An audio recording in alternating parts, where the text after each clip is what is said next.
Hello, everyone, and welcome to today's webinar, Digitization Planning. My name is Bradley Lutke, and I will be your moderator. Before we start, I would like to provide some information about our company and introduce today's presenter. Lucidea is a software developing company specialized in museum and archival collections management solutions, as well as knowledge management and library automation systems. Our brands include Sydney, Presto, Argus, Archivera, Eloquent, and Quadrastar. Now I would like to introduce today's presenter, Margot Note. Margot is an author, archivist, and records manager helping individuals and organizations harness their history.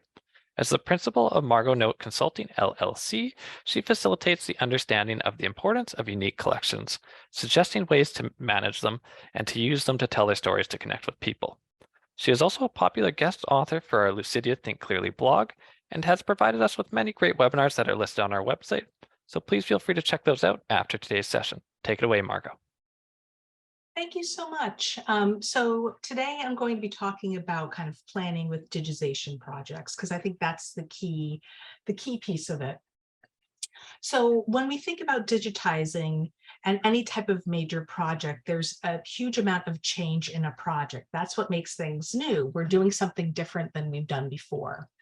And there's also kind of a complex nature of digitization. There's kind of the technical aspect that can be new to many people, but there's also some project management pieces, some perhaps new ways of doing things. Maybe your digitization project is also a way that you can arrange and describe your collections a little bit better if there's kind of no processing or very little processing. So there's a lot of different kind of sequences and activities that are involved with digitization. It also requires a lot of expertise in management, but also expertise and some knowledge about kind of the digitization process in general. And a big piece of this is the cost estimates, because obviously with all projects, all archival projects, they can never be done for free, but sometimes it's hard to articulate what those hard and soft costs can be. So when we're planning a digitization project, we really want to think and have some considerations. So we're thinking about the institutional mission. So how can this project align with what your organization is trying to do? How can this project just be more of kind of an intellectual exercise, and how can it really help promote your archives, help promote your holdings, help support the mission and the drive of the organization that you work for? It's also something to consider is kind of the project priorities. So what of kind of, because no one can digitize everything, there's no need, and it's enormously expensive and cost prohibitive. So what can you prioritize in your project, or what projects can be prioritized to have the most impact in the work that you do? And then you also have to consider very carefully, what are your current resources that you have? So time, budget, labor, and what do you need? Do you need to hire more people? Do you need to outsource some of this work? Do you need to put more time into research or description?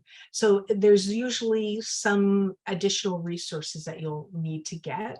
So that's part of the planning process as well. So as you're planning, there's some kind of tasks that you want to think of, especially in the beginning. One is establishing standards. So looking at what are kind of the best practices that you can use, what are the considerations you're taking for choosing what exactly you're going to digitize. You want to kind of begin documentation. I think this is the really important part. And it's funny, it came up in a meeting that I had with a client 2 days ago, where a past archivist in her position got some type of digitization grant and digitized like some part of a collection or some part of a series, but not all, and we weren't really sure why. And there wasn't the best documentation there for some of that decision-making process. So some of it was like, we were kind of thinking about how this person might have made those choices. But if there had been some documentation about the choices that were made, at the time of that digitization project, it would help us figure out, okay, what do we need to do now to fill in those gaps? So I think that's kind of the key piece where, as archivists too, we have to consider the past, and we're very good at documentation, but sometimes we're in the project and we don't write down why we did specific strategies or how we chose to do things. So I think creating that documentation of that planning is helpful for you if you want to recreate a digitization project later on, if you want to continue doing it in different parts of your collection. But it's also helpful for kind of future people in your position, so they can look back and see why you chose to make your decisions. And then, of course, we want to plan the implementation. So think about what exactly is the project that we want to do, and then we want to implement it. So planning for digitization also requires a lot of decision making, a lot of choices to be made, because again, we can't digitize everything, nor would we want to. So kind of given our limited resources, our limited energy, our limited labor, what do we really need to focus on? So we want to look at the project scope and be very clear about that. And I think what I always say, boundaries in professional life and personal life are super important. You want to make sure that we know that scope and we don't go beyond that scope. And sometimes we think we know the scope, but maybe other people are less sure. So I have some other projects I'm doing, for example, like an email archiving project I'm doing. So with that project scope, you would think, okay, we're going to archive email, but then there's some discussion about, okay, what do we mean by that? Whose email? What are the attachments that are being used? How are we going to approach it? Or even I'm doing a policy repository for another client, and we're even talking about, what do we mean by policy? Is it just policies only? Is it academic policies? Is it policy briefs or policy memos? Is that included? So I think, we really want to make sure that we're clear on exactly what that scope is, that everyone agrees, because what I define maybe as a scope, someone else might not. We want to think about the collection characteristics. So that's going to determine how we digitize. So if we have materials that are oversized, let's say oversized, very fragile maps or blueprints, that's something that we might have to hire a vendor to do, because we might not have the technology or the software or hardware internally to do kind of oversized materials.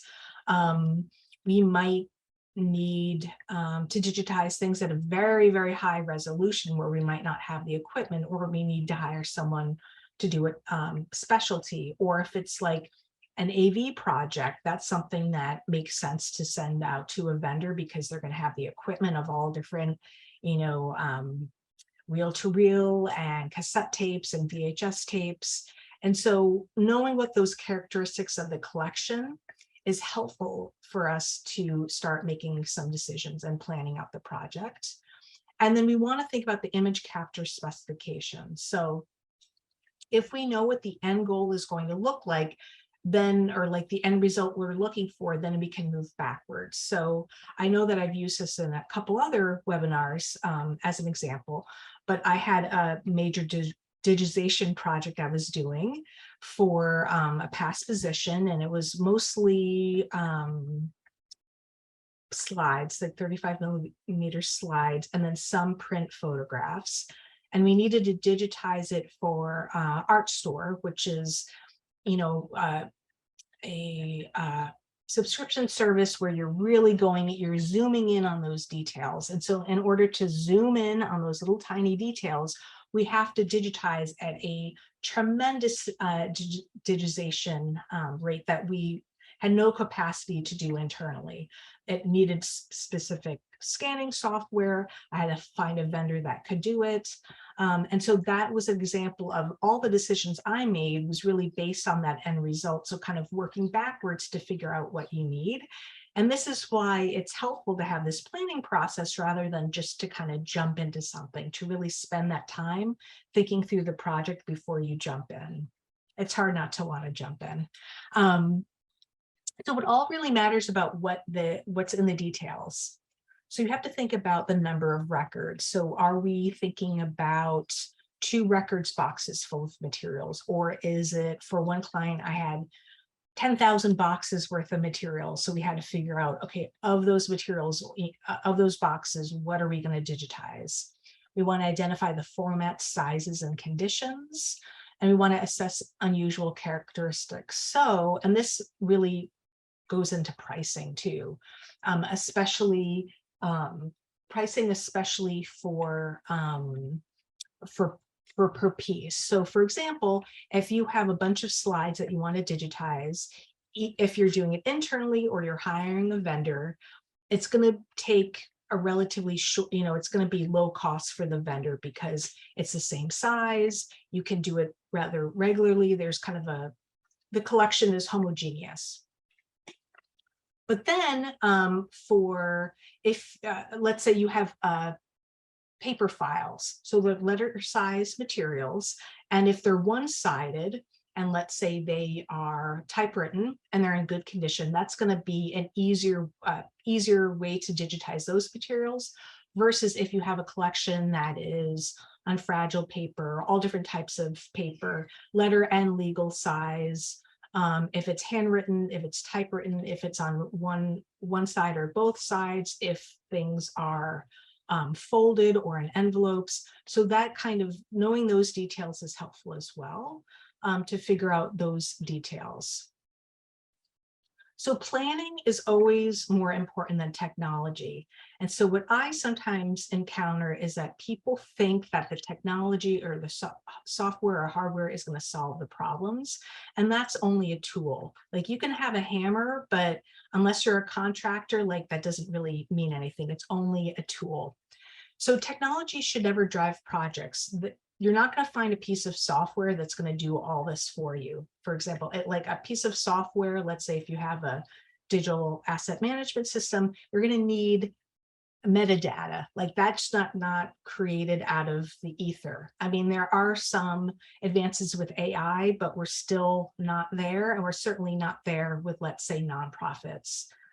Maybe the big corporations have that technology, but certainly smaller institutions don't, not at a good price point. So we want to determine the requirements that we need for, let's say, the software that we're using or the scanners or the cameras, and then we select the technology. We never just get something and then figure it out. We really want to think about the requirements. This is what I encounter all the time when I'm helping clients get software, is that they basically just want to see kind of what's out there and then make their materials work into that software, where it's much better to think about the requirements that are needed out of the software and then kind of do matchmaking with that software to find it. So there's a whole bunch of costs that go into digitization that's part of planning. And some of them are covert and some of them are overt. So some of them are obvious, some of them are hidden. So there's costs related to the selection of the materials, so figuring out who has what, the preparation. So sometimes that means maybe with files, you have to unstaple them rather than have, let's say, the vendor do it. There's some conservation. So maybe you want to conserve things or preserve things before they get digitized. A major cost that people will think about is the metadata creation. So scanning something is kind of the cheap part of the project. It's really the description that takes a lot of manpower and labor to do. There's costs with vendor services. So if you're hiring any type of vendor for your digitization, that's obviously going to be a cost. There's going to be a cost of digitization, the cost of sometimes like the travel, like the pickup and delivery of the materials, or if they're coming into your institution to do the digitization, there's costs there. If there's hard drives that they give you or any type of technology involved. And there's kind of different costs depending on if they have to do some prep of the materials. So that's a whole kind of ball of wax. And then, of course, if you're buying materials internally, there's going to be hardware, software, and other equipment that you'll need to pay for, either through operational monies or project-based funding. So here's a little bit more cost. So there's going to be quality control. So people can digitize things, but then looking at the type, you'll need someone to have another set of eyes to see, are we digitizing things the right way? There's infrastructure maintenance. So thinking about, do we have the websites that we need? Do we have the software to hold the materials? Do we have the storage either in our computers or in the cloud to hold these files? There's preservation. So thinking about both the physical preservation and the digital preservation. There's storage costs. So sometimes if we're getting materials out of like offsite storage, putting them back, there might be some costs. There's also, server costs.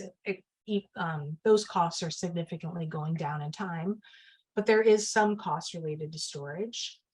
If you have materials that you have to clear the rights for, there might be some costs related to that. Either you're paying people or there's just the time it takes, the labor it takes to do that. There's labor costs. So if you hire part-time people or full-time people to do parts of your project, if you're taking away from your kind of everyday operational duties and you're doing this project, there's some labor costs as well. That might be hidden. People might not see that, but obviously that labor is being taken away from your operational duties. There's costs of evaluation and also of documentation. So thinking about the really labor-intensive practices, the thing that people tend to don't really focus on is the catalog. So the metadata creation, the description of these digital assets. So folder names, file names, the type of metadata that you're putting into these files, that takes an enormous amount of labor to do.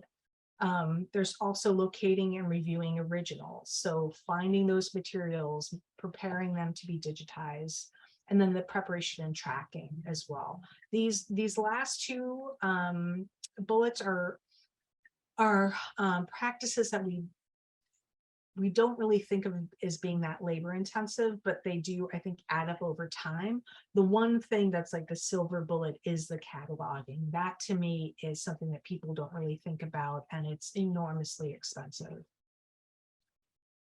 So as we're doing digitization planning, we're also thinking about kind of the cost benefit analysis. So what is the purpose of doing this project and what do we get out of it? So we're thinking about the relationships between the functionality of the project, demand for the resources, and the expenses.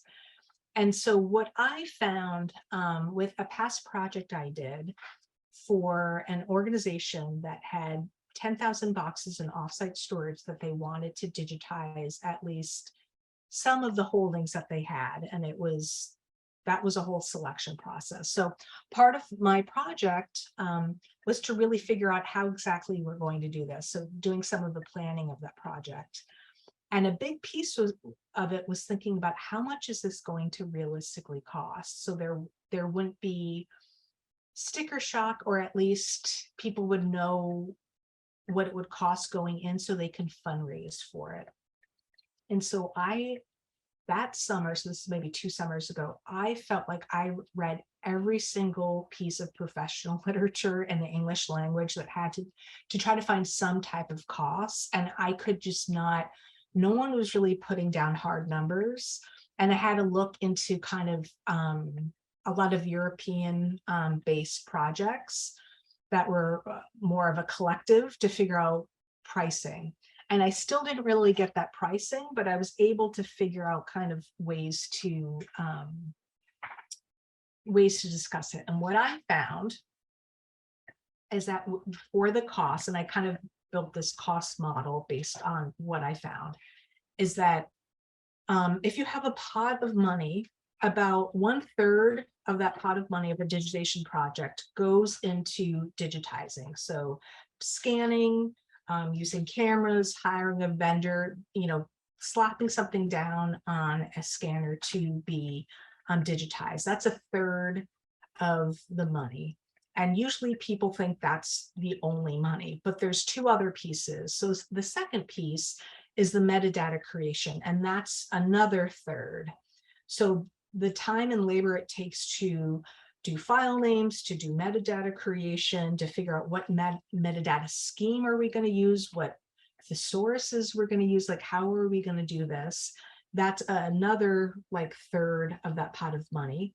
And then the last third is the preservation, so digital preservation, because as you probably know, digital files, they can't suffer from benign neglect. It's not like physical files where we can just keep them away somewhere, and as long as the environment is relatively okay, it'll survive for years. So, you know, a Bible from the 1500s, as long as it's like in like a pretty good environment in an archival, you know, compact shelving somewhere in an archival repository, it's going to exist for hundreds of years later. With digital files, it's simply not true. Digital files can get bit rot, they can get corrupted, they can get lost. So there's costs related to the preservation. And so those are kind of the rough figures that I figured out through that project. And I was able to really think about using that kind of idea of thirds, that thinking about, okay, this box of documents is going to take, you know, I forget how much it was to the vendor was going to digitize, $500 to digitize, and then to put these other amounts for the metadata and for the preservation. And that's kind of the closest I got to really thinking about what those monies would look like. So it is helpful with digitization planning to think about a feasibility study. So before you start kind of jumping in and getting equipment or hiring vendors, to really think about what costs might be. So with this kind of major project where I was thinking about the costs, we used a piece of a small collection as kind of the feasibility study, or like the pilot project, to see, okay, how much would this 5 boxes of material take to go through the system? Like, what would that look like? So that was kind of our pilot project. And then we were able to figure out the costs and workflow. So that might be really helpful if you're new to digitization in your organization, rather than kind of flying feet first into a major project with like major grant money or like major expectations. Maybe start with something small. Start with your annual reports or your board minutes or your newsletters from the 1950s, something small that you can kind of experiment and figure things out without having to waste a lot of resources or labor or brain energy trying to figure out. And that way you can kind of build up your own confidence, and then be able to be realistic about what this might look like. You'll be able to project what this project might look like if you decide to expand. So there's many different digitization options, and I'll kind of walk through what they might be. One is in-house. So obviously you do it, you know, at your organization with equipment.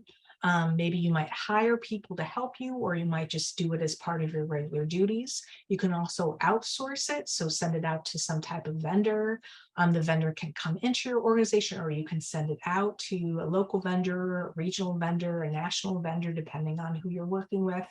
Or it can be a hybrid, so you can decide, I only want to digitize text documents internally or photographs internally, but I want to send my VHS tapes or my reel-to-reels to a vendor because I don't have that equipment. Or, you know, I can digitize things kind of ad hoc. If someone asks me at my organization, can you digitize this? I can do it, you know, on the fly internally, but any kind of projects that have funding or that are larger than, let's say, a folder, I'm sending to a vendor. There's lots of different options to use. So in-house, of course, you'll need the hardware, the software, the personnel, and the overhead to be able to do that type of project. And hardware can be, you know, I'm just looking right now, I have a scanner, I have a digital camera that I use. I use, you know, Photoshop and Adobe Bridge and all those, Lightroom and all those things. So I have kind of an internal shop that I use for specific clients. And then there's also outsourcing. So usually you either send out the materials, or they're picked up and are dropped off. They receive the materials, they convert them, and then they return the originals with the digital files. So in kind of figuring out kind of in-house or outsourcing, you want to think about the scope of your collections, the nature of the materials, how fragile they are, the uniqueness, the budget that you have, and the resources. So uniqueness, I think, is kind of interesting because I had a project years ago where we wanted to digitize the publications. This was kind of publications before they were really before digital technology. So we had a bunch of publications. We had multiple copies of these books. So that was simply a matter of sending those copies to a vendor. They were able to digitize it easily because they could kind of split those books. We didn't need them returned because we had multiple copies. They could take off the bindings. They could digitize it really easily, and they just send us back the digital files. But then, there are some very fragile and unique pieces that you wouldn't just want to send off anywhere, like through the mail. You'd want to do it through FedEx, or, for when I work with private clients, I hand deliver things and hand pick things up because I could hire a courier service if I really wanted to. But for me, it's important to me to have these priceless items with me at all times. So it really just depends. So vendors are good because they bring experience from similar projects. So for them, this is their bread and butter. They do this all day, all night. A project that might overwhelm you is like just rolls off their back. And so it's really good to work with a professional that is unfazed. They have the latest equipment and techniques. So for example, one vendor that I work with, they do digitization of, ancient books and Smithsonian holdings. And so they have equipment that it's basically like this huge thing that it looks like a piece of furniture that they use for digitizing rare books. So it has like a book cradle. It has two cameras that look at that book that's being held open. So it's able to get a good 2D version of basically a 3D object. That's something that obviously, someone like me doesn't have that type of technology, nor would I want to invest in it. So they have the newest technology, or they have either they do it or they've sold their equipment to other vendors that have used that technology.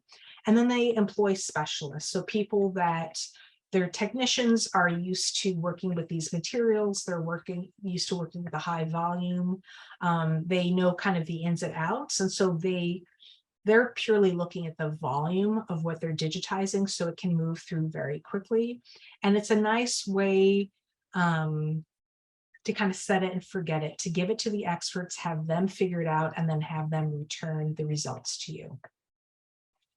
But there is something to be said about in-house digitization, and that's the skill development. You can still build digitization skills if you hire a vendor, but there is something nice about doing things internally because you kind of learn how to do it, and you can use that expertise for other projects. So when you're doing a type of digitization project, you're investing in the space, the labor, the training, the equipment needed. So you have everything internally in your suite. It helps you to develop expertise, to get more confidence in this area, especially, digitization or any type of technology can be intimidating to people. So it is a confidence builder to get more comfortable with using the equipment and to get the results that you want. And then you can also experiment. So with a vendor, you're signing a contract that they're going to only do what's in that contract. They're not really going to experiment. Where if you want to learn skills or try something new, you can experiment with doing things internally too. In-house digitization is appropriate in several different areas. If you have a small project, something that's not overwhelming, something that you can do with your regular duties. I had a project once where I digitized the newsletters of an organization, and I did that I just chipped away at that project. So anytime I had that kind of dead time between I finished a task and maybe I had a meeting in 15 minutes or 20 minutes, I could just digitize a little, a couple newsletters just to chip away at it at a time. And so I was able to do that project relatively easy without spending hours scanning, which can be kind of a bummer. I've certainly done it. It can be a little brain draining. If you have skilled staff or staff with incentive to learn. So that's the key. So either you know the skills already, or either you or the people that you work with have a mindset of wanting to learn. If you have staff members or colleagues that are very rigid and they don't want to learn any new skills, then this is going to be a little bit harder to make them scan things, especially if they feel like they're not good at technology. That's like the excuse that sometimes people use. So if you have the skills or you want to learn the skills, in-house is terrific. If you have administrative support for training. So if the decision makers in your organization realize, okay, this is important, we want to do it in-house, here's some training. Here is, you can have time to, for example, watch a webinar like we're doing right now, or to read some books or take some type of online project or attend a workshop. If you have the support to do that, because these are things that there's a learning curve. No one is born knowing how to digitize. So we all have to learn how to do it. And then if you have the equipment or funding to acquire it. The equipment can be a little tricky because once you get something, once you have a scanner, it's not like you can continuously upgrade it the way that maybe a vendor can. But if you have kind of a good set of equipment, a good digital camera and a light box, or some type of funding to support it, then you're well on your way to have something done in-house. My advice would be to use vendors. I'm all for in-house digitization. I do a lot of digitization in past work that I've done, and certainly right now I do some digitization in-house in this room for clients. But I would say use a vendor, especially if you're new to digitization, or if you have a project that's pretty complex. They have the expertise. You can learn from the experts. You can test out practices. I found sometimes too within organizations, if you do it internally, like if you digitize things, people don't realize that there's costs involved. And like we live in a capitalist society where I think the cost of things matter, whether or not you agree with that or not, but it is true. And that pricks up, like if something is expensive, people value it more. That's just a human psychology.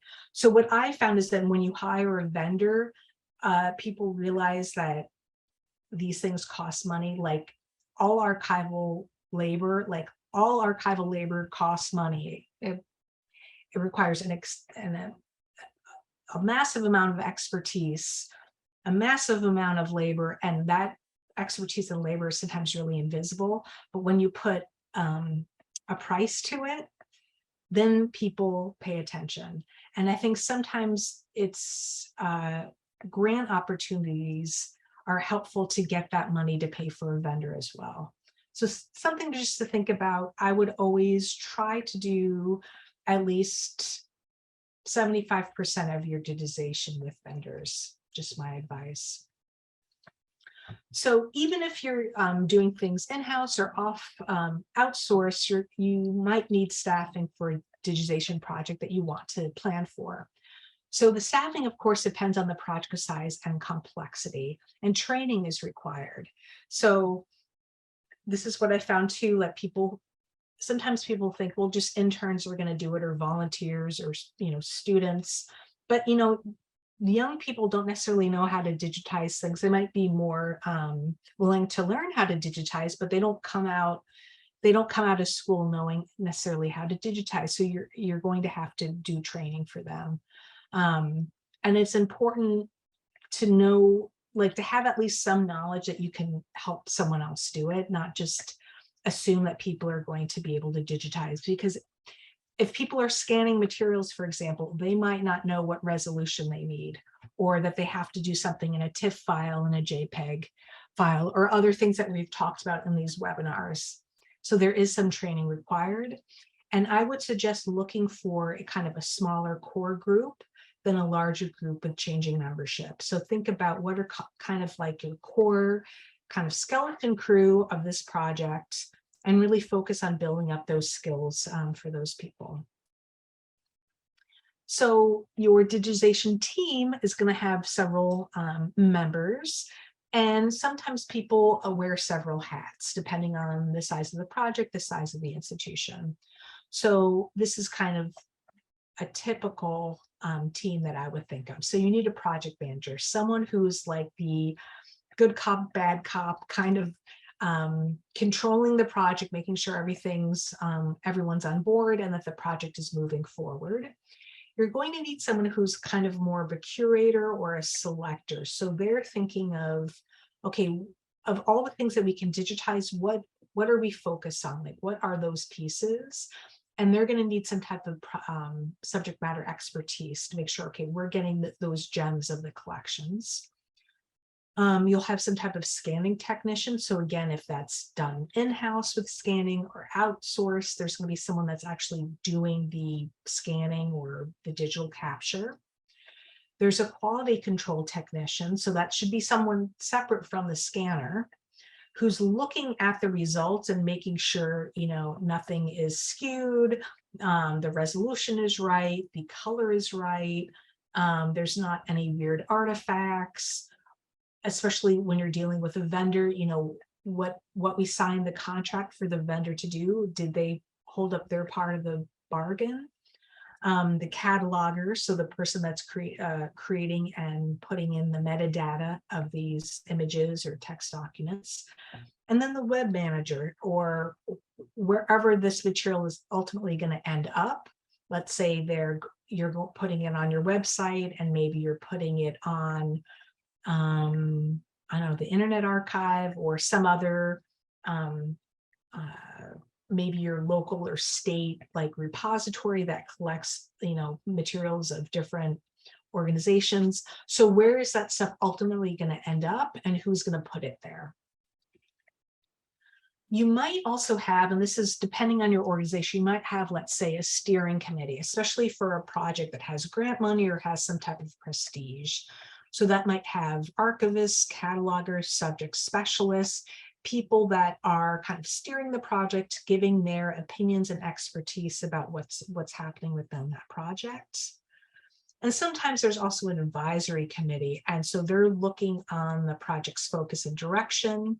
Sometimes it's external appointees with areas of expertise. Sometimes the advisory committee is more people that I wouldn't necessarily say they have some obviously they have expertise, but they're not being chosen necessarily for their expertise. They're being chosen because they have power and authority.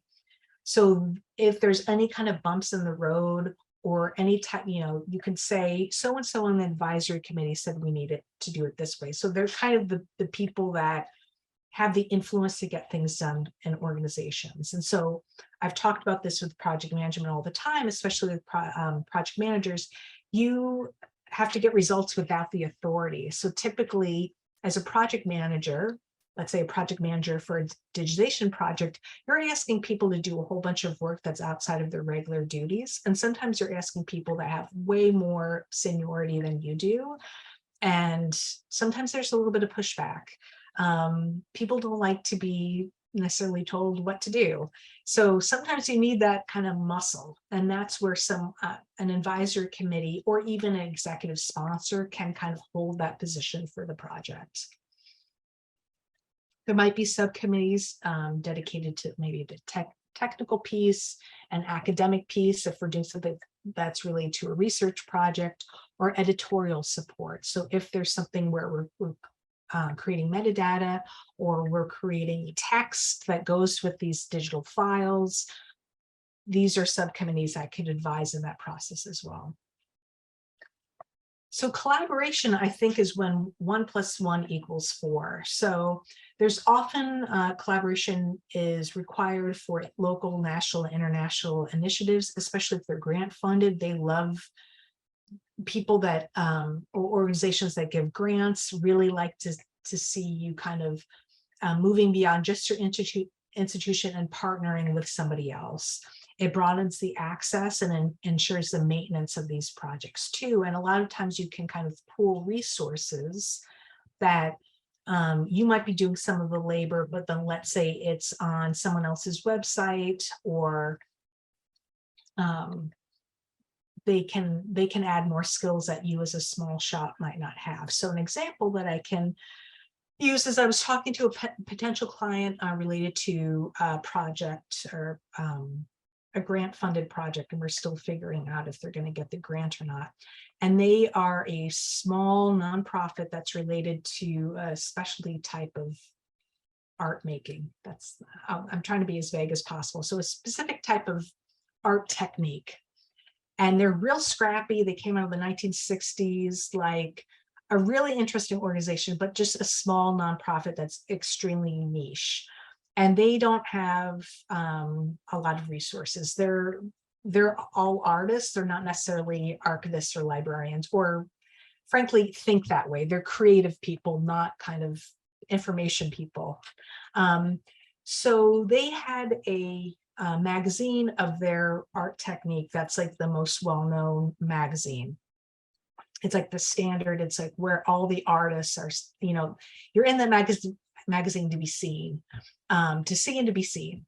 So they wanted to digitize that magazine, like the back holdings that go back from like the 1960s, but they don't really have the resources or the expertise, or they want to do it, but they just don't know how, and they'd rather do their art, which I totally get. So they partnered with the museum that's well known for that art technique. So that museum has catalogers, has you know, all the museum type of positions that would be similar to an archivist. They have they certainly have the scanning equipment to do it, or the vendors to do specialty scanning. They have all that infrastructure. So what was really nice about this kind of small arts nonprofit and the museum is that they could work together to digitize these holdings. So the art nonprofit gets all this infrastructure basically for free, and then the museum gets to digitize this really important magazine and have it available on their website. So it's a win-win situation. Everyone gets to be who they are in essence, but they've worked together for this project, and they've really, it was a great example of two very separate entities coming together to do this project. And so that's where I think with digitization, especially if it seems kind of overwhelming at first blush, to really think about how you can partner with people to be successful. There's also a way to create revenue sharing opportunities to maximize existing resources and to serve as a public relations opportunity. So they were able to, going back to this example, they were able to use both of their membership lists and people that are interested in both organizations to really share about this project.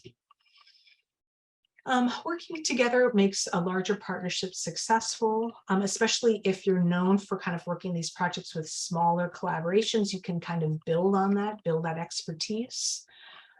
You can support cooperation and understanding advantages of alliances, and then foster all parties' missions, visions, and values. So it's digitization, I think, is a great way that people can still have their physical holdings and maybe unite their digital holdings as one collection for researchers. That's a great way to think about it.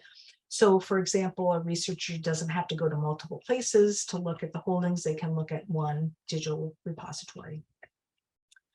So when you're digitizing, you also have to plan for post-production. So you want to make sure, and this is part of kind of quality control, you want to make sure that you match the original's detail, sharpness, and tonal range. So if you have something that's black and white, you want to keep it black and white. If you have something in color, you don't want to, let's say, digitize it in black and white. You want to make sure that that digital surrogate looks like the original. So the nature of the project governs the processing required. So sometimes digitization is just, you know, you put it in the scanner, it's pretty much how it is. Sometimes you do have to do post-production. So for the most part, usually with archival holdings, as I said, you want the digital reproduction to look like the original. Like, you don't want there to be changes, but sometimes you do have to make changes. So I had a client that had some slides from the 70s, and they had changed the kind of like early Instagram filter, like sepia or like pink tones. So it was like of this navy boat that was all in pink, which didn't make any sense. So when I scanned that slide collection, which was very small, I was able to go through each image and color correct it. So the navy boat was gray, it was no longer pink. And so, yes, I could have kept it. I did keep kind of the originals as they were, just for, I don't know, for legacy's sake, but then I also did the color correction and post-production, so it actually, the image looked like how it was supposed to look. Sometimes there's automatic processing. So for that example, I was doing each image individually. I could have set up maybe a automatic filter that could have gone through all those files. If I had a large collection, I probably would have done that. In this case, it was fine to do on one-on-one. And then sometimes you just have to do it manually. And sometimes that's what I figured, where depending on the type of materials you're working with, you're going to have to crop them a little bit differently. Sometimes you have to deskew them a little bit. Post-production for me, especially when I'm working with individual files, does take quite a while to do. And then we want to think about file naming. So this can usually be done in batches. You don't have to change file names, but it's helpful, especially if you're hiring a vendor or you're having, like, let's say, a staff member or a volunteer and intern, to be clear about what you want for file naming. You just don't want it scan 001, scan 002. You want to ensure consistency. It helps with simplify processing. It allows objects to be sorted together, and it creates persistent URLs. So in a past position I was digitizing files of sites around the world. So the way that I did that file naming is that I use a 3-digit country code, and then an underline, and then an abbreviation of the site name, underline, something like, what I was looking at. So like south elevation, and then the year 2004. Or you could do it, you start with the year first. So, 2020 _ 03, meaning March of 2020. There's different ways that you can think about how you're naming the files, but it is helpful to have an idea of what the file naming conventions are going in. So that's part of the easier process. You're looking obviously for unique names. Sometimes you can put the location where it's located, either physically in the repository or in the world. What I said with the 3-digit country code, an identifier. So if you have an acquisition number or an item number, a description, a short description, and a year.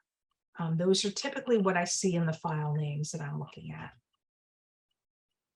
So for quality control, we're looking for the identification of desired results and production goals. We're defining the exceptional levels of quality. You're doing source attributes. You're looking at the capacity of the digital imaging system, and you're doing full quality control or samples. So if you have a small collection, I would advise looking at each individual item. If you have a huge collection of materials, sometimes sampling is fine. So I was just working with clients' files that were being digitized, and I was reviewing the files, and there was thousands of files. And so I looked at the first 10 files of every folder. And then I kind of did some random sampling just to make sure nothing was strange or discolored. And so I did enough quality control that I felt like, okay, the project was done correctly.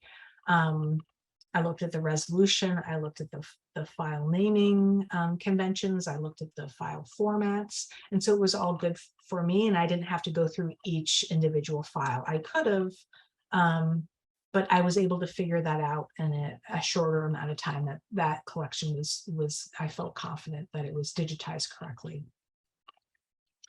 So documentation is important in a project because it conveys the processes behind the construction of digital collections. So as I said in the beginning of this webinar, that it's really helpful to document kind of the decisions that you're making, because later on, if you want to look back or someone else wants to look back, we know why we made our choices. It might not be obvious if there's no documentation.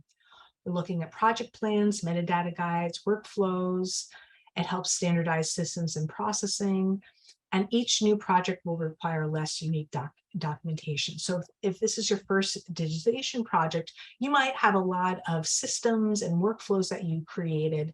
And so that second digitization project you do, you might not have to really update most of those files, or only update a few of those files. So you're kind of building on that documentation and really having a trail behind why you made certain decisions. And so a major part of planning for digitization projects is the institutional commitment. You need the resources. You need the decision makers to realize that this project is not just going to come out of the air with no money. People sometimes tend to forget that you're going to need resources. That means money. So that's either operational funds, project funds, grant money to do this work. You're going to need labor. So your labor, maybe you're hiring labor, maybe it's part-time, maybe you're outsourcing that labor. You're going to need time. And there's a whole bunch of other things that you're going to need as far as resources. There has to be an idea of preservation. So you're digitizing these files, but then how are you preserving it in the long term? There has to be a commitment to technology integration. So if you're digitizing all these holdings, do you have the commitment to put them on your website, or to buy software, or to buy hardware to help you with this project? And the digital preservation piece. So once things are digitized, your